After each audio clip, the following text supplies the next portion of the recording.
Good morning, ladies and gentlemen, and thank you for being here. As you are aware, a winter storm is approaching Santa Barbara County.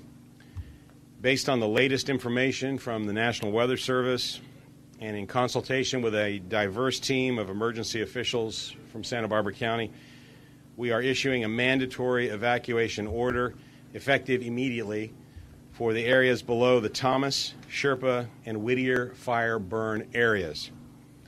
If you live below these burn areas throughout the South Coast, you should start leaving now. Due to the approaching danger and the potential for debris flows, we want everyone to be out of the area and out of harm's way by nightfall. It is important to understand that while this storm is not expected to be as powerful as the one that we experienced on January the 9th, it does meet the threshold for calling for a mandatory evacuation. There is a risk for dangerous flash flooding, mud, and debris flows. This is a challenging storm. Unlike the 1/9 debris flow storm, which came at us directly over the Pacific Ocean, this storm is traveling down the coast of California. It has gone through Monterey County and is now starting to hit San Luis Obispo County.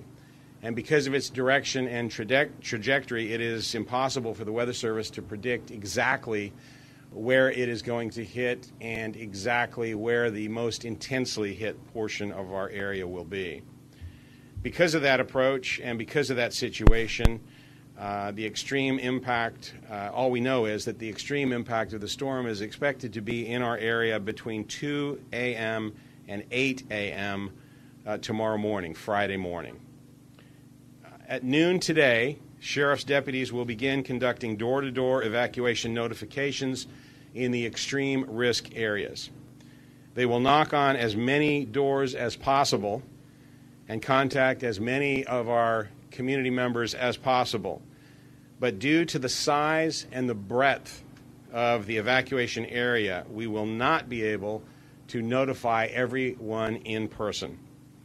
It is therefore very important that you spread the word about this evacuation.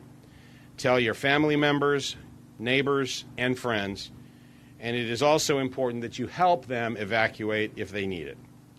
Please do not wait for someone to contact you in person in order to leave.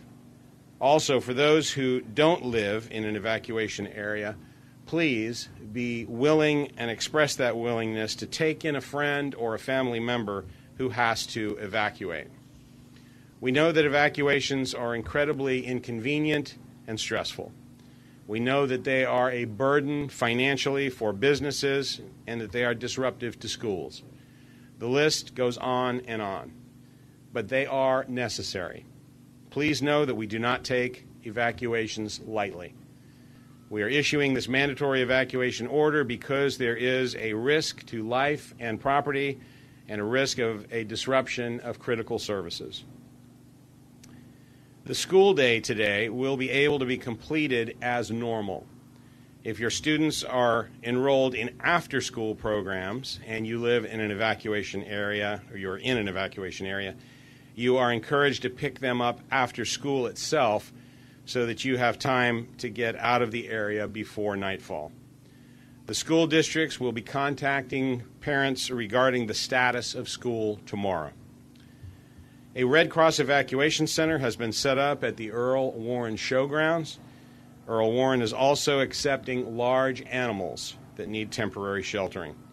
For coordination, please contact Santa Barbara County Animal Services at 805-661-4332. Again, that's 805-661-4332. For the latest information on evacuations and road closures, please go to www.readysbc.org.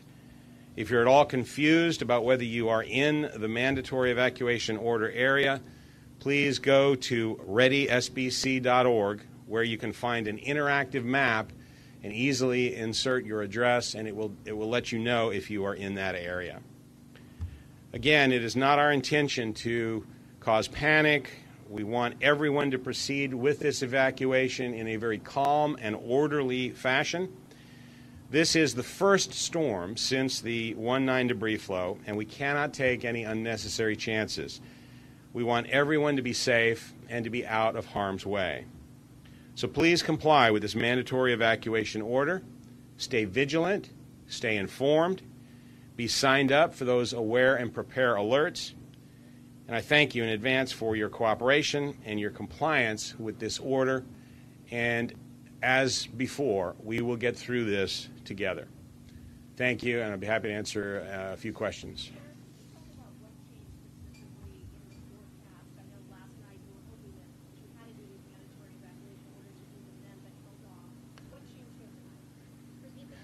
Yeah, the question is what changed between last night and tonight. Last night we had talked about delaying issuing a mandatory evacuation order. Actually, not much changed. What we indicated last night was that if the situation remained the same or intensified, that we were likely to issue a mandatory evacuation order. And that essentially is what has happened. We still have this potential threat that is coming our way.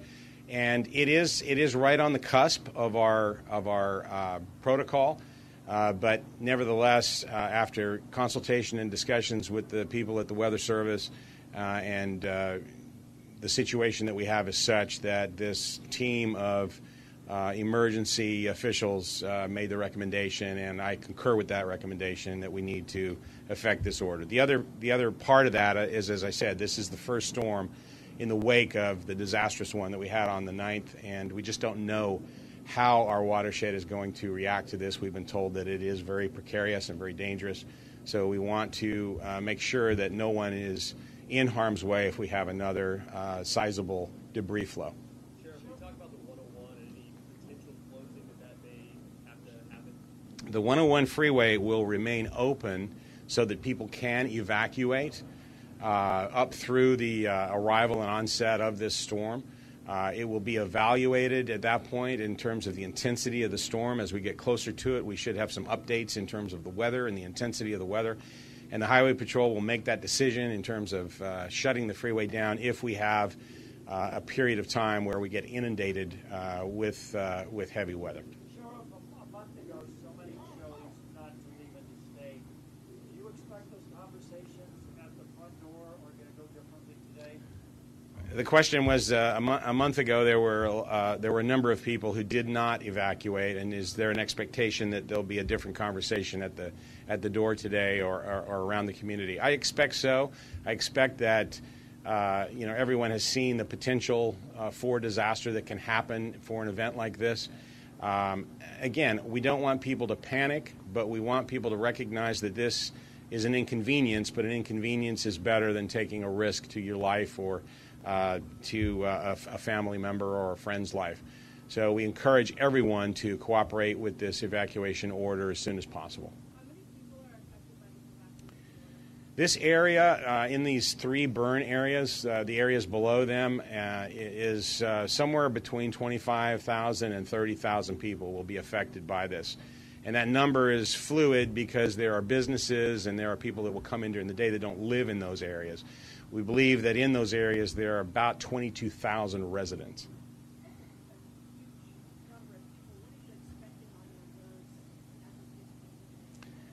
Well, again, it's not as though we're going to have everybody leaving at the same instant. We want people to proceed in an orderly fashion and to be out of there by nightfall. And the arrival of the storm is not anticipated until sometime after that. So our assumption is that the roads will be able to handle that level of traffic. The big thing, obviously, is having, and hopefully people have developed a personal plan and a family plan for where they intend to go. And again, those options include going to a friend or a family member's home. They could be going to a hotel that's either located in or out of the area, or it could be going to the Red Cross shelter.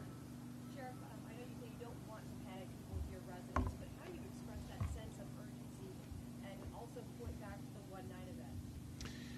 Well, the 1/9 event, similarly, it had an impact in the middle of the night, and that's what our concern obviously is about this one. It's very difficult when you have something that occurs during hours of darkness and it impacts, in this case, at the extreme the far end of the period where people are asleep and right up until they would be normally waking up, it's very difficult for them to really have an understanding of what it is. We want them to remain vigilant. We want them to be out of that area, and particularly anyone who's living in the extreme danger areas adjacent to the water courses. These are the areas that would have the most likely immediate impact of danger, but there are also potential for areas outside those to be impacted significantly, and that's why we've called for this area-wide evacuation. What will you and your crews be doing also creating some of the other crews, the other emergency responders from now until it's safe? Yeah. There's a lot of preparation going on as we speak. We have ordered up additional resources from out of the area. We will have swift water rescue team. We'll have additional firefighters. We'll have additional sheriff's deputies. Our entire search and rescue team will be in this evening and ready to go. So we are making significant preparations to have additional people and equipment and other resources available in the event that this does become a major problem. How will you handle those people that don't want to leave because it's inevitable? Well, as I've said before, we're not going to drag you out of your homes. This ultimately is a choice that everyone has to make. But as I've also said, this really is something that has to become part of the new normal for the southern part of Santa Barbara County in the wake of what happened on January the 9th. And evacuations hopefully are going to be short duration. If nothing happens, our hope is to get the all clear and to get everybody back in their homes and back to normal tomorrow. But if something does happen, we want to make sure that people are out of harm's way and that they're not going to be impacted by it. Sean, the footprint for this is basically the same footprint as the yellow area on the map. The footprint is essentially the entire red and yellow area that is on the map. If you live in one of those areas below the burn areas for either the Sherpa, Whittier, or Thomas Fire burn areas, then you are impacted by this and you are affected by this mandatory evacuation order.